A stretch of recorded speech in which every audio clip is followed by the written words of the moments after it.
ఏ ఆడది కూడా తనకి జరిగిన ఈ చెడ్డ విషయాలు చెప్పదు. నేను ఎందుకు చెప్తున్నానంటే ఆ చెడ్డ విషయంలో కూడా నన్ను యేసు ప్రభు ఎలాగా నన్ను సేవ్ చేశాడు, నన్ను దాంట్లో నుంచి బయటికి తీసుకొచ్చాడు అనేది ఇది నేను చెప్పే తీరాలా. ఒక టైం ఉండింది ఈ మలయాళం ఫిల్మ్స్కు ముందు, అప్పుడు అందరూ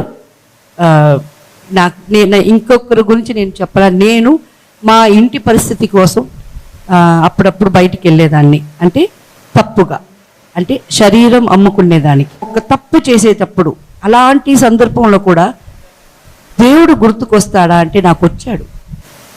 అప్పుడు ఒక మాట అనుకున్నాను, నాకు రోజుకి 10,000 రూపాయలు షూటింగ్లో వస్తే, యాక్టింగ్ చేసేదానికి వస్తే, ఇలాంటి చెడు పని జన్మానికి చెయ్యను. జీసస్ కాడ ఒట్టేశాను.